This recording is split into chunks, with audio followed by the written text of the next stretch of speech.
गुरुर्ब्रह्मा गुरुर्विष्णु गुरुर्देवो महेश्वरः गुरुस्साक्षात् परब्रह्म तस्मै श्री गुरवे नमः। विश्वेशं माधवं कुन्तीं दण्डपाणिं च भैरवं वन्दे काशीं गुहां गंगां भवानीं मणिकर्णिकाम्। अनादिकाल से राष्ट्र के क्षेम के लिए वेदों में उल्लिखित एक मंत्र का पाठ किया जाता है। पहले उस मंत्र का अर्थ जानेंगे और उसका पाठ करेंगे। उस मंत्र का ये अर्थ है कि इस हमारे राष्ट्र में जो भी अपने अपने वृत्ति व्यापारों में जो भी है वो सभी अपने वृत्ति व्यापार न्याय के साथ करें और हमारी राष्ट्र की सेवा में, रक्षा में जितने भी योद्धा है वो सभी न्याय से लोगों का, प्रजा का सेवा करे और उनका रक्षा भी करे और धैर्य साहस इनमें बढ़े ताकि देश के राष्ट्र की रक्षा वो और निर्भय होकर करें। और हमारी राष्ट्र में जितने भी पशु संपत्ति है वो सब पशु संपत्ति बढ़े और गाय सभी अच्छे दूध दे, ऐसा प्रार्थना है। तो और हमारे राष्ट्र में हर जगह सुवृष्टि हो, ये भी प्रार्थना है। तो ये सभी प्रार्थनाओं को हम आज लेकर वो वेद मंत्र का पारायण कर रहे हैं। कृपया सुनिए। गणानां को बोल के शुरू करें। ओम हरि ओम गणानां गणपतिगुं हवामहे प्रियाणां त्वा प्रियपतिगुं हवामहे निधीनां त्वा निधिपतिगुं हवामहे असो मम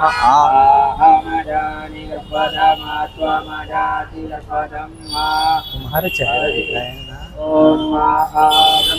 ब्राह्मणो ब्रह्मवचसी जायतां राष्ट्रे राजन्यः शूर इषवो भारतो जायतां दोग्ध्री धेनुरूढां शुहुर्सुतिः पुरन्धिर्योषा जिष्णुरायेष्ठा युवस्य यजमानस्य वीरो जायतां कामे निकामेन पर्जन्यो वर्षतु फलतो नवोषधयः पच्यन्तां योगक्षेमो नः कल्पताम्। हरि ओम। ध्यान दीजिए। मैं जनता जो हमारे चौराहे के आसपास पैदल या वाहन से है, मैं उनको आह्वान करता हूँ कि 10 मिनट के लिए, 5 मिनट के लिए यहाँ पर आ जाए, खड़े हो जाए। भारत सरकार के द्वारा यहाँ खड़े हो जाए, आगे आ जाए, कोई दिक्कत नहीं है। हमारे भारत सरकार के द्वारा पारित किए गए 3 नए कानून जो गत वर्ष से लागू है, उसके संबंध में जागरूकता अभियान चलाया जा रहा है। उसी जागरूकता अभियान के क्रम में आज हमारे थाना कोतवाली में काशी मानव विकास समिति के सहयोग से एक जागरण अभियान और नुक्कड़ नाटक टाइप का प्रोग्राम का संचालन किया जा रहा है। मैं अपेक्षा करूंगा कि जो व्यक्ति यहाँ जा रहे हैं, गुजर रहे हैं, 5 मिनट का समय दें। पुराने कानून में कई ऐसे प्रावधान थे जिसको भारतीय दंड संहिता का नाम था पुराने कानून का। आधुनिक कानून का नाम है भारतीय न्याय संहिता। पहले के कानून में दंड दिया जाता था, अब न्याय का प्रावधान है। इस नए कानून में न्याय दिया जाता है, दंड नहीं।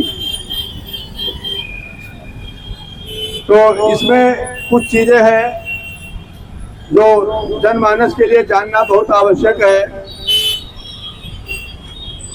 जैसे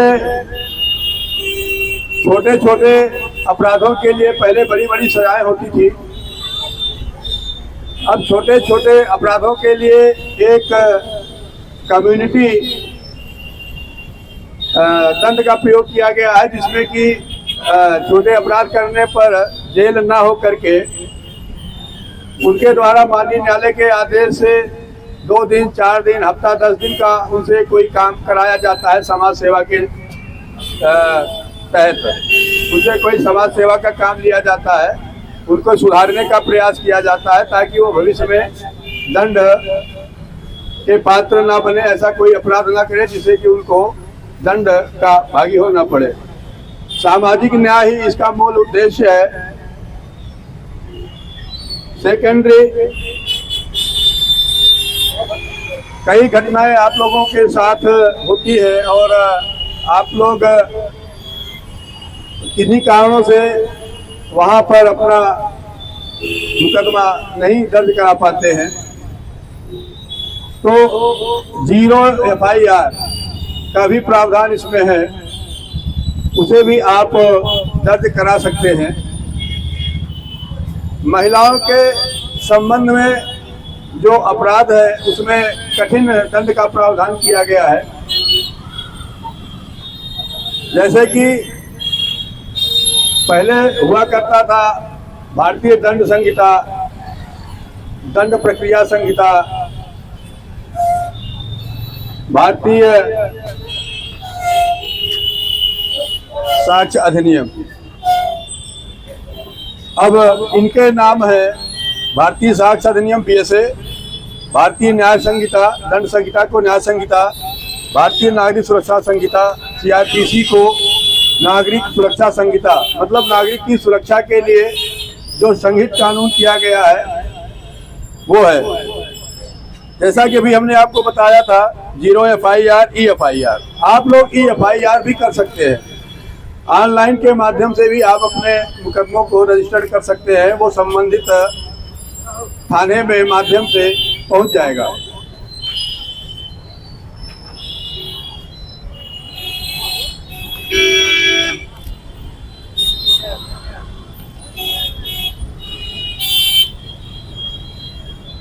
महिलाओं के प्रति किए गए अपराध में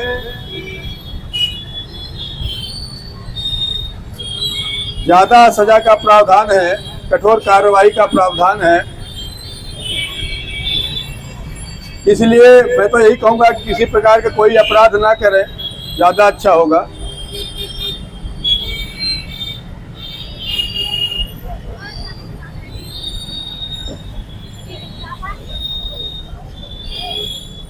कुछ मामले में जो गंभीर प्रकृति के अपराध होते हैं उसमें जो है तमाम फॉरेंसिक टीम के द्वारा जांच कराया जाता है, जिससे कि अपराधी को कठिन से कठिन सजा मिले और पीड़ित को न्याय मिले।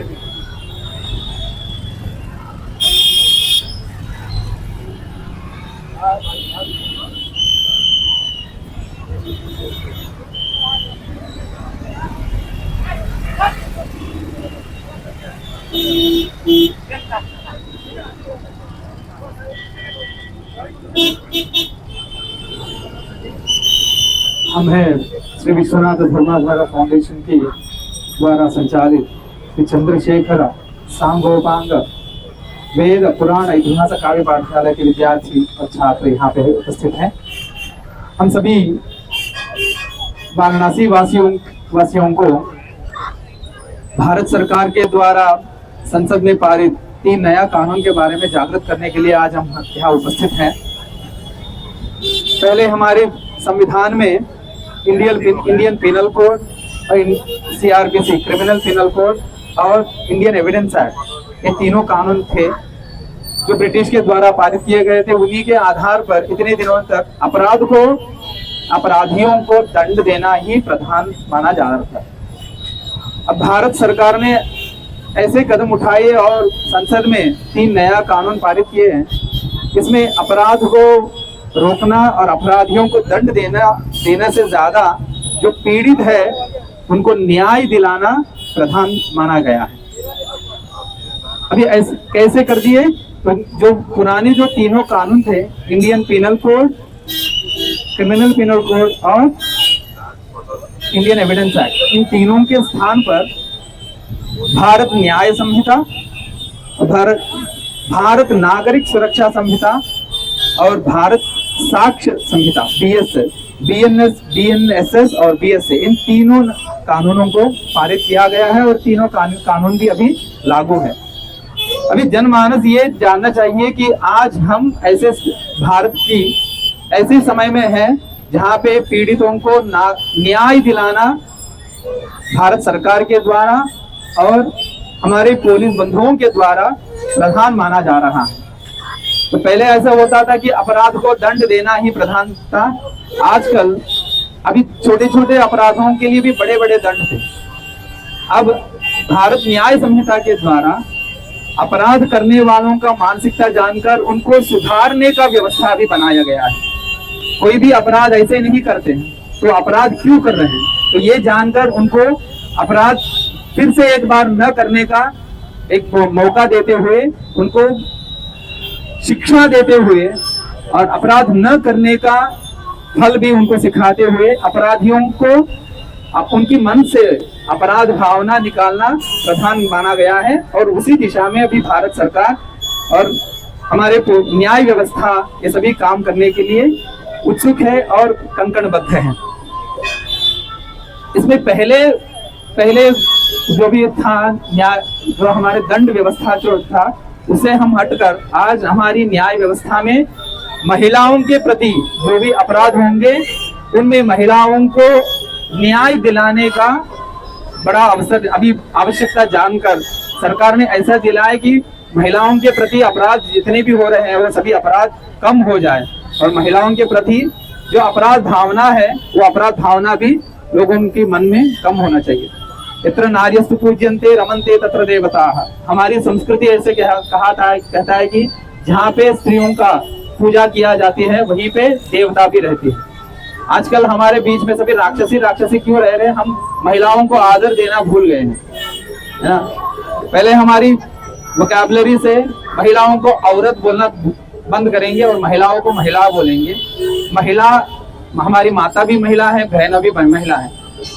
और जहाँ बाहर भी जो भी महिलाओं को देखते हैं हम पूज्य भावना से देखेंगे, तो सभी देवता के स्वरूप में देखेंगे, तो उनके प्रति अपराध करने का हमारा मानसिकता भी कम हो जाएगी। तो ये जानते हुए भारत सरकार ने भारत न्याय संहिता में पहले कानून ये किए कि महिलाओं के प्रति जो अपराध किया जाएगा वो सर्वोच्च अपराध माना जाएगा। तो सर्वोच्च अपराध माना जाए तो उसके लिए सुधारने की व्यवस्था भी है, दंड भी बहुत कठिन है। तो ऐसे भारत देशवासियों को और नागरिकों को सक्षम बनाते हुए और उनके मन से अपराध भावना दूर करते हुए और छोटे छोटे अपराधों के लिए सुधारने का मौका देते हुए भारत न्याय संहिता पारित की गई है। और यहाँ पे उपस्थित जनमानस सभी उसका जो भी व्यवस्था है उस व्यवस्था से भरपूर फायदा उठा सकते हैं। ऐसे तो पहला था एफआईआर लिखवाने के लिए पुलिस स्टेशन जाके वहीं पे करना था, आज कहीं पे भी रहकर हमारा अपने मोबाइल से भी एफआईआर दर्ज करा सकते हैं।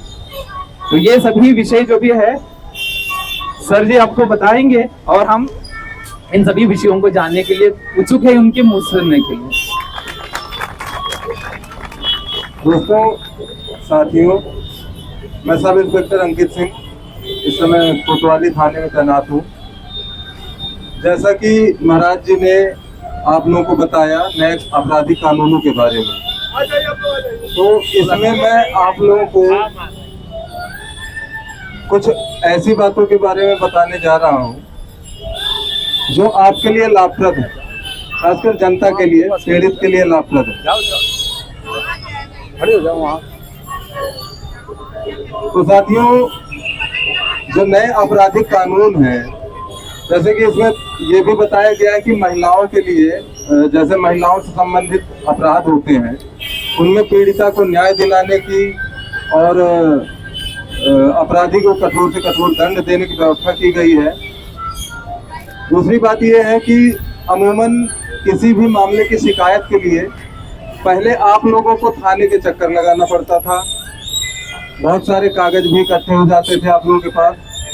जैसे आपका मोबाइल गुम हो गया या चोरी हो गया, छोटी छोटी चीज़ों के लिए आपको थाने जाना पड़ता था, शिकायत करनी पड़ती थी। लेकिन अब नई कानून व्यवस्था में आप लोगों के लिए ये सुविधा दी गई है जिसकी मदद से आप ऑनलाइन अपनी घटना की शिकायत दर्ज करा सकते हैं। इसको EFIR कहा जाता है। अब ये किस तरीके से आप लोग दर्ज करा सकते हैं इसके बारे में छोटी जानकारी दूंगा आप लोगों को। EFIR आप यूपी पुलिस की वेबसाइट पे जाके भी दर्ज करा सकते हैं, उसमें ऑनलाइन FIR का एक ऑप्शन होता है, या फिर यूपी कॉप एप्लीकेशन आता है, गूगल प्ले स्टोर पे मिल जाएगा। उसको आप अपने मोबाइल नंबर से लॉगिन कर लेंगे, OTP आएगा, उसके बाद उसमें जाएंगे तो जो EFIR का विकल्प होता है उस विकल्प को चुनेंगे। उस विकल्प को चुनने के बाद उसमें अपनी घटना का विवरण डालेंगे और वो घटना ऑटोमेटिकली जो EFIR रजिस्टर होगी वो आपके संबंधित थाना क्षेत्र में ट्रांसफर हो जाएगी और उसमें आपको एक रेफरेंस नंबर भी मिलेगा, या उसे रजिस्ट्रेशन नंबर भी बोल सकते हैं आप। वो रजिस्ट्रेशन नंबर की मदद से आप अपनी शिकायत को ट्रैक भी कर सकते हैं। और दो चार प्रावधान ऐसे हैं कि जैसे बहुत सारे गंभीर अपराध हैं, जैसा कि बताया गया है कि पहले ब्रिटिश शासन में जिन लोगों ने यह कानून बनाया था, भारतीय दंड संहिता और CRPC वगैरह, उसमें यह प्रावधान था कि अपराधियों को कठोर से कठोर दंड दिया जा सके और उन्होंने अपने हिसाब से बनाया था बहुत सारी चीजें।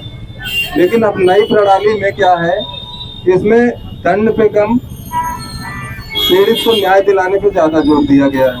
उसी क्रम में बहुत सारे डिजिटल साक्ष्य थे जो भारतीय साक्ष्य अधिनियम में पहले एडमिसिबल नहीं थे, उनको भी अब कंसर्न किया जाएगा, उनको भी माना जाएगा सबूत के तौर पर। बहुत सारे गंभीर प्रकृति के अपराध हैं तो उन अपराधों में फॉरेंसिक जांच के लिए और जो डिजिटल साक्ष्य हैं उनके लिए विशेष उपबंध किया गया है। तो मेरी नज़र में तो सबसे ज़्यादा लाभप्रद आप लोगों के लिए EFIR की सुविधा है। और एक बताना चाहूँगा आप लोगों को ज़ीरो FIR के बारे में। ज़ीरो FIR किसे कहते हैं? कई सारे मामलों में पीड़ित के साथ अगर कोई घटना होती है तो उस स्थिति में घटना स्थल और आपके निवास स्थल की परवाह किए बगैर वहाँ आप निकटतम थाने में जाके, जहाँ पे आप मौजूद हैं इस समय, वहाँ से जाके आप FIR दर्ज करा सकते हैं। इससे आपकी शिकायत दर्ज हो जाएगी और वो ऑटोमेटिकली प्रोसेस होके आपके निकटतम जो आपका अधिकार क्षेत्र का थाना है वहाँ ट्रांसफर हो जाएगी। तो ज़ीरो FIR और EFIR के बारे में ही मुझे बताना था आप लोगों को।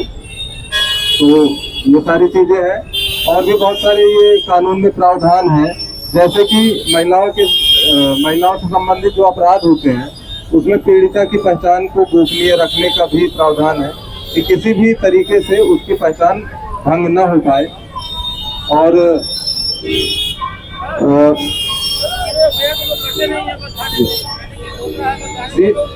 नहीं, ज़ीरो FIR का प्रावधान है।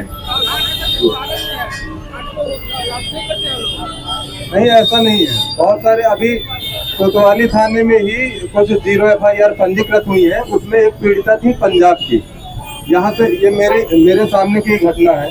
उन्होंने वो यहाँ पे आई थी, दर्शन के लिए आई थी, उन्होंने कोतवाली थाने में FIR पंजीकृत कराई थी। फिर बाद में वो जो है पंजाब में उनके जो जिले में जो भी थाना लगता है वहाँ पे ट्रांसफर हुई थी। और EFIR का भी आपको एक उदाहरण देना चाहूँगा।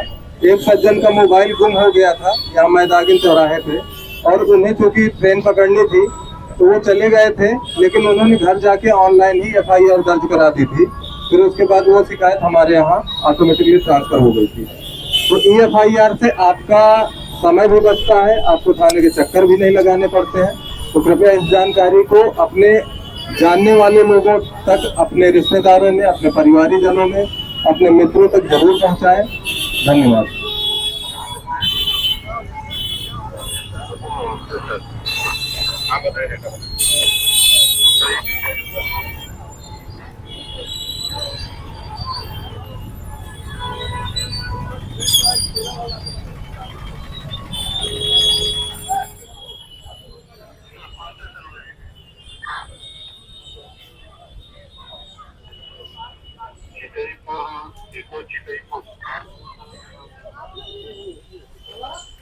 आ जाए 10 मिनट के लिए, आ जाए, बस 5-10 मिनट लगेगा, ज़्यादा नहीं लगेगा।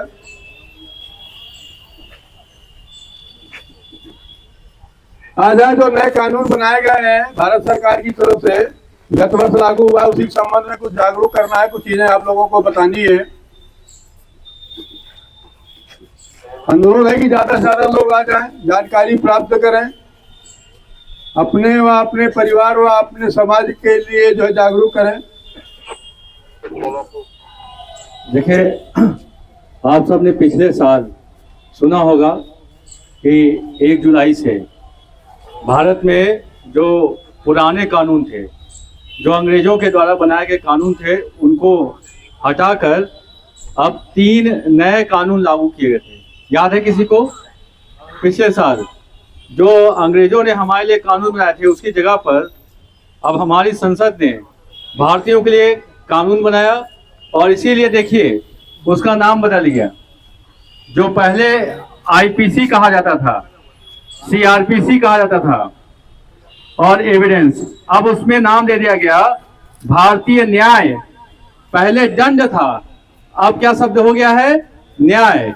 पहले हर जगह दंड, मेन जो शब्दावली थी उसमें दंड पे फोकस, अब कि भारतीयों को न्याय, तो फोकस बदल गया। अब जो नए कानून बने हैं उसका उद्देश्य है कि जो पीड़ित है उसको न्याय दिलाया जाए, उसको न्याय दिलाया जाए और जल्दी। आप सब लोग कहते होंगे कि कोर्ट कचहरी का मामला बहुत ही सालों साल चलता है, कौन पचड़े में पड़े, साल साल। एक अगर किसी ने इसने दामनी मूवी देखी है, उसमें है ना तारीख पे तारीख, तारीख पे तारीख, तारीख पे तारीख, तो वो तारीख पे तारीख, तारीख पे तारीख ना हो, हर पीड़ित को समय से न्याय मिले। इसके लिए जो नया कानून है जो पिछले साल से लागू हुआ है 1 जुलाई 2024 से, उसमें हर चीज की टाइमलाइन फिक्स कर दी गई है। पुलिस के लिए कि चार्जशीट कितने दिन में लग जाए, जो हमारी कोर्ट हैं उनको भी बता दिया गया है कि इतने दिनों के अंदर आपको फाइनल हियरिंग कर देनी है। कुछ मामलों में 2 महीने के अंदर, कुछ मामलों में 6 महीने के अंदर, कि आपको फाइनल डिसीजन दे देना है। नए कानून में सबसे अच्छी बात एक चीज जोड़ी गई है, उसको कहते हैं कम्युनिटी पुलिसिंग या कम्युनिटी पनिशमेंट। मतलब जैसे पहले क्या था, पहले 1 जुलाई 2024 से पहले किसी व्यक्ति ने 100 रुपए चुराए, कोई भी मजबूरी हो सकती है, या 2 रोटी चुरा ली, और किसी व्यक्ति ने 5 करोड़ की चोरी की। कितनी? 5 करोड़ या 5 लाख। तो पहले क्या था कि दोनों की सजा बराबर थी। जो व्यक्ति 100 रुपए चोरी कर रहा है और जो व्यक्ति 5 लाख चोरी कर रहा है, दोनों के लिए सजा क्या थी? बराबर थी। अब नए कानून में एक नई चीज जोड़ी गई है, अगर किसी ने ऐसी छोटी चोरी की है, बहुत छोटी चोरी, तो उसके लिए बहुत छोटा दंड। जैसे ये कह दिया गया कि 5 दिन तक आप अपने जहां भी रह रहे हैं कॉलोनी में उस पार्क की सफाई करेंगे, या कुछ एरिया दे दिया जाएगा कि यहाँ पर आप लोग जो है ये सेवा उपलब्ध कराएंगे। तो यहाँ पर जो छोटे छोटे ऑफेंस हैं उसके लिए छोटी सजा क्या, उसको कम्युनिटी पुलिसिंग कहा गया है कि कम्युनिटी, आप समाज के लिए कुछ सहयोग करिए। और जो बड़े दंड हैं, जो बड़े अपराध हैं, उसके लिए वैसे ही सजा। तो जो खास बदलाव किए गए हैं वो देखिए, एक तो 0 FIR। 0 FIR का मतलब ये है, अक्सर इसमें से कितने लोग जो है कभी थाने वाने गए हैं? कितने लोग गए हैं? कोई थाना ही नहीं गया आज तक है। किस लिए गए थे आप? अच्छा, तो आप वाकिफ हैं। 151 अगर आप जान रहे हैं, इसका मतलब आप थाने की कार्यप्रणाली से थोड़ा बहुत वाकिफ हैं, या एक लड़ाई झगड़ा कुछ ना कुछ हुआ होगा। जब आप थाने पे जाते हैं तो कई बार कहते हैं कि ये हमारे थाने का मामला नहीं है, दूसरे थाने का है, दूसरे थाने का है। तो अब कोई भी थाना ये कह के आपको टाल नहीं सकता है। 0 FIR, आप पूरे देश में कहीं भी बैठकर FIR करा सकते हैं, कहीं भी, किसी भी थाने में। अब वो थाने वाला फिर जहां भी अपराध हुआ है फाइनली जाएगी तो आपकी उसी थाने पर जहां पे घटना हुई है, लेकिन FIR आप कहीं भी करा सकते हैं। इसीलिए कहा गया इसको 0 FIR, आप कहीं भी बैठकर FIR करा सकते हैं। साथ में E-FIR, मतलब आप E-FIR इलेक्ट्रॉनिक मीन्स के द्वारा भी FIR करा सकते हैं कुछ मामलों में। वो कौन से मामले हैं? उसके लिए ऐप बना है यूपी कॉप, उसमें आप जाके देख सकते हैं कि छोटे छोटे मामले हैं जिसमें आप E-FIR भी करा सकते हैं। थर्ड जो तीसरा है, देखिए इसमें लिखा है ना समय सीमा, हर चीज की समय सीमा है। कि पुलिस जो है चार्जशीट इतने दिन में लगा देगी, कोर्ट जो जज साहब हैं उनको इतने दिनों के अंदर फाइनल डिसीजन भी दे देना है। अब ये तारीख वाला सिस्टम नहीं चलेगा, 6 महीने के अंदर उनको सारी प्रक्रिया का पालन कर लेना है। उसके साथ में महिलाओं पर विशेष ध्यान दिया गया है। जो नया कानून है महिलाओं के लिए विशेष ध्यान दिया गया है इन कानूनों में। साथ में है पीड़ित, इसमें सबसे ज्यादा ध्यान दिया गया है पीड़ितों के लिए, उनको न्याय दिया जाए। और लास्ट के 2 ऑप्शन है जो बदलाव किए गए हैं कि फॉरेंसिक, जैसे आपके यहाँ चोरी हो गई तो फॉरेंसिक टीम का आना मस्ट है। तो जो फॉरेंसिक एविडेंस है या जो डिजिटल एविडेंस है, क्योंकि आजकल साइबर क्राइम भी बहुत बढ़ रहा है, तो उसके लिए भी बहुत ज्यादा जोर दिया गया है।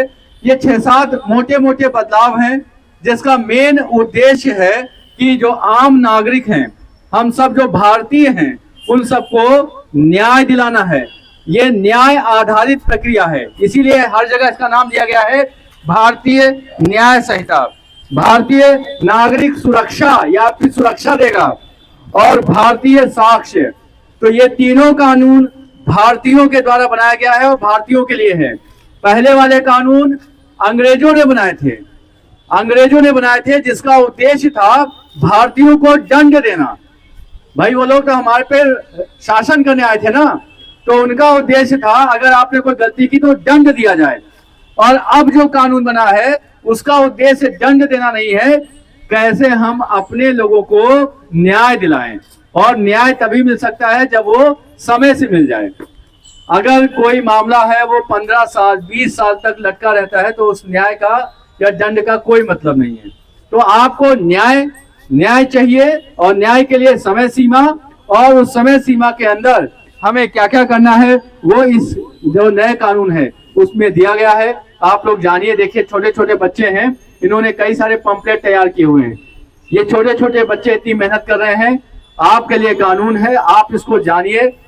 इतना दिन भर हम लोग यूट्यूब और पता नहीं क्या क्या चीजें देखते हैं, वो हर जगह ये जो नए कानून हैं, ये मोटी बातें हर सोशल साइट पे आपको मिल सकती है, वहां से भी देख सकते हैं। आप नए कानूनों के बारे में जानिए, आसपास के लोगों को बताइए कि अब बहुत चीजें बदल गई हैं। अब हम न्याय के लिए इधर उधर भटकना नहीं है। आप घर बैठे कहीं से भी किसी भी थाने पर अगर आपके साथ अपराध हुआ है तो एफआईआर लिखा सकते हैं। ये बात समझ में आ रही है। कुछ मामलों में यह भी दिया गया है कि आपको लगता है कि ये मामला डाउटफुल है तो उसमें जांच कर लीजिए। कई बार हम लोग कहते हैं सर हमारे पे फर्जी एफआईआर लिख गई है, गलत एफआईआर लिख गई है। तो उसमें यह है कि सीनियर ऑफिसर, आपने कोई एप्लीकेशन दिया, सीनियर ऑफिसर की परमिशन से आप 1 हफ्ता ले लीजिए उसको जांच को कंप्लीट करने में कि ये जो एप्लीकेशन है वो सही है या गलत है, ताकि फर्जी एफआईआर ना लिखी जाए। किसी को दंड नहीं देना है, हमें हर एक को न्याय देना है। तो इसी का उद्देश्य है। ये 3 नियम है हमारे यहाँ। अभी ये 3 नियमों के बारे में लोग नहीं जान रहे हैं, जिसके कारण इसका उपयोग नहीं हो पा रहा है। सरकार का उद्देश्य है, ये कानून आपके लिए है, आप ही को न्याय दिलाने के लिए है। हम सब आपके साथ खड़े हैं। ये पूरी जो मशीनरी है, चाहे वो पुलिस हो, चाहे वो कोर्ट हो, चाहे सरकार हो, पूरा का पूरा सिस्टम ये आपके लिए है। इसलिए पहले आप इसको जानें, आप आसपास के लोगों को बताइए कि ये सिस्टम पूरा आपके लिए है। ये लगातार हम लोग इसी तरीके के अवेयरनेस प्रोग्राम कर रहे हैं। आज हम लोग जगह जगह ये इस तरीके का आयोजन कर रहे हैं जिसका उद्देश्य आप तक इस बातों को पहुंचाना। किसी को कुछ पूछना हो तो पूछ सकता है। हाँ, क्यों नहीं मिलेगा? बिल्कुल है, यही उद्देश्य है। जो अपराध करे उसको सजा मिले और जो पीड़ित है उसको न्याय मिले। ठीक है। और किसी को कुछ पूछना है? आप में से कुछ नए बच्चे हैं, उनको कुछ नहीं पूछना है, जबकि नए को जरूर जानना चाहिए कि क्या है। आप ही इस भारत का कल हैं। ये कल थे, हम आज हैं और कल आप हैं। तो आप इसको जानिए और इसका सही उपयोग करिए। कानूनों को जानिए, पहले अपने अधिकारों को जानिए, और साथ साथ में जो आपकी ड्यूटीज हैं, कर्तव्य हैं, उनको भी जानिए।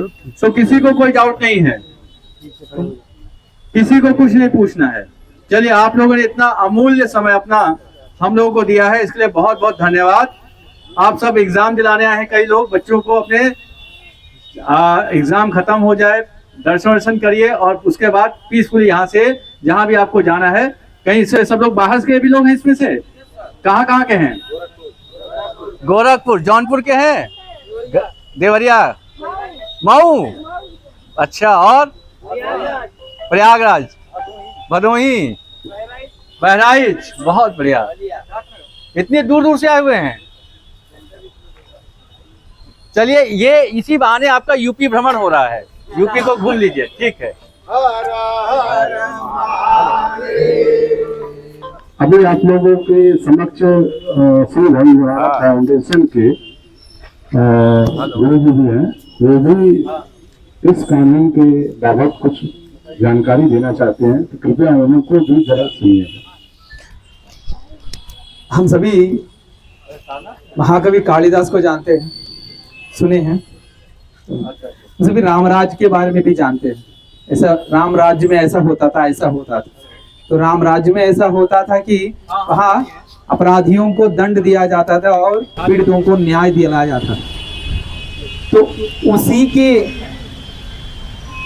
राम राज्य के जो वहाँ पे जो नींव था, यानी अपराधियों को दंड देना और पीड़ितों को न्याय देना, उसी को बताते हुए महाकवि कालिदास ने रघुवंश में ऐसे बताते हैं कि रघुवंश राजाओं के उनके गुणगान करते हुए वो कैसे करते हैं।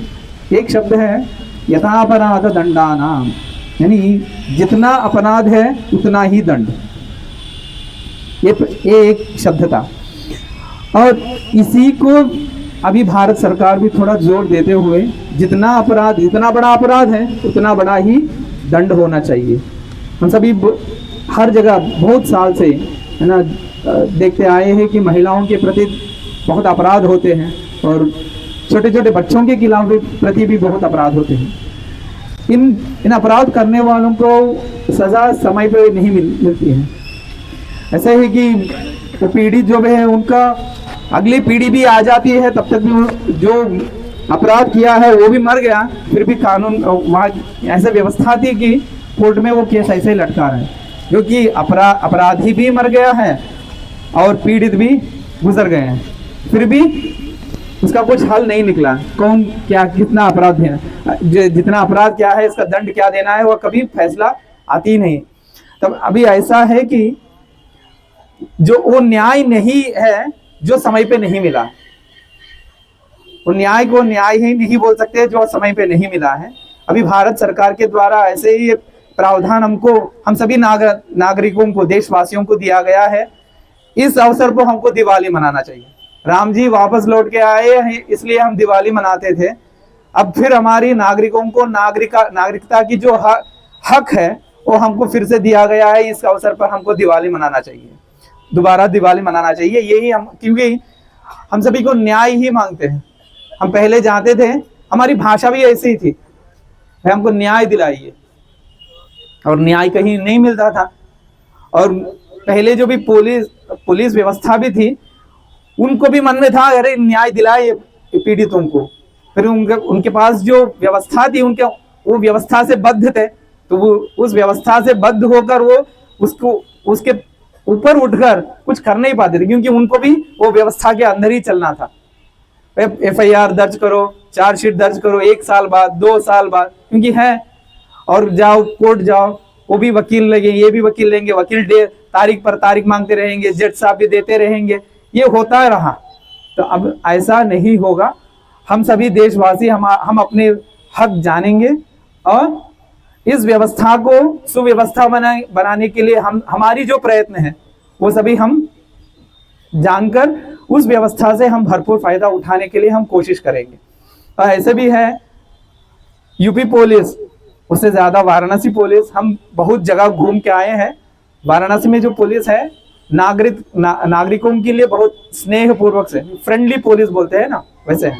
तो ऐसे फ्रेंडली पुलिस व्यवस्था में हम रहकर उनके साथ और आदर के साथ उनके साथ काम करेंगे, और वो भी उत्साह के साथ हमारे लिए काम करेंगे। बस उनको हम आदर दिखाना है और वो आदर ही उनके लिए उत्साह है।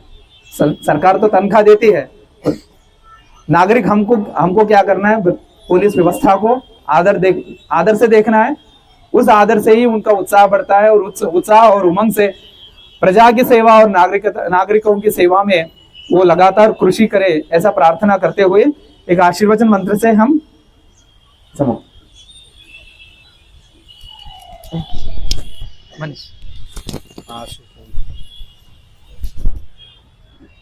हरे ओम आशु शिशानो मृगभो नवीमो घनघनः चुगणश्चरिगणीनां संगन्धनो निमिष एकवीरः शतघुंसेन अजयत्सागमिन्द्रः संक्रन्दनेन निमिषेण जिष्णुना युत्कारेण दुष्यवनेन विष्णुना तदिन्द्रेण जयता तत्सहस्रमञ्जुतो नर एकोऽस्तेन कृष्णा स एकोऽस्तैः स निगङ्गिर्वशी शक्रुषष्टा स युध इन्द्रो गणेन जगुषष्टा सोमपाबाहु शतपुराधन्वा प्रतीता वीरसा बृहस्पति परिदीयारथेन रक्षो आमित्रम् अपवादमानः प्रभञ्जन्तेनाः प्रमृडो युधा जयन्नस्माकमित्यभितारदानम् बलज्ञायस्तविरः प्रवीरः शाश्वन्वाजितमान उग्रः अभिवीरो अभिसत्वासौर्यचैत्रमिन्धरतमादृष्टगोपित गोत्रविदं वज्रभाउञ्जयन्तमन्मप्रमिणन्तमोजसा हिमगुङ्गजाता अनुवीरध्वमिन्द्रगुङ्गकायो अनुसगुङ्गवध्वम् अभिगोत्राणि जाता गाहमानोदयो वीरः शतमन्युरिन्द्रः दुष्यवनः प्रीतनाखाडयुग्योऽस्माकगुंसेन अवतुप्रयत्सु इन्द्र आसान्येता बृहस्पति दक्षिणाजन्यः पुर एतु सोमः देवसेनानाम विभञ्जतीनां जयन्तीनां मरुतो जन्तु ब्रह्म इन्द्रस्य विष्णोः परुणस्य राज्ञा आदित्यानां मरुता कुशत ब्रह्म महामनसा भुवनजवानां भोगो देवानां जयतामुदस्ताता उदरिकयमघवन्नायुधानि सुत्वनां मामकानां मनाकुंसि उद्रान्नवाजिनां वाजिनां रथानां जयता जन्तु भोगाः अस्माकमिन्द्रः समिते कुत्वजे कुस्माकञ्जा इकवसा जयन्तु अस्माकं वीर उत्तरे भवन्तु स्मां पुरेव अवताहवेको अमीकाञ्चित्तं प्रतिलोभयन्ति गृहाणाङ्गान्यपे परे अभ्रेहिनतायत्सु शोकैरन्धेनां त्रास्तमसा सजन्ताम् अवशिष्टा परापत सर्वे ब्रह्मसगुंसिते गच्छामि प्रभृति स्वमामि काङ्कञ्जनोचिकः प्रेता जयता नर इन्द्रो षण्मयक्षतो रावः सन्तु आहवो नाधिक्या जता सता असौर्यासेना मरुतः परेखामप्यैतिर ओजसा स्मृतमाना अङ्गुहतकमसा प्रति न जतामि अन्यो अन्यन्नरान्नाजितवाणाः सम्पदन्ति कुमाराभिषिका इव तन्न इन्द्रो बृहस्पतिरतिथिः कर्माणि चादयामि सोमस्वाराजामृतेनानुपस्तम् उरुपरियो पर्वस्ते कर्णो जयन्तन्त्वानुदेवा मयन्तु हरिः ओम। भारतवासी नहीं, पूरे लोकवासी जो भी है, उनको जब भी किसी भी चीज से भय होती है, उस भय को भगवान इंद्र हम उस भय को दूर करें और जहां जहां रक्षा चाहिए भगवान इंद्र हमको रक्षा करें। आजकल ऐसा है कि इंद्र भगवान खुद आके रक्षा नहीं कर रहे हैं, तो इंद्र भगवान के प्रतिनिधि के रूप में यहाँ पे हमारे यूपी पुलिस है, वो हमारे रक्षा करे, ऐसा हम प्रार्थना कर रहे हैं। हर नमः पार्वती पतये हर।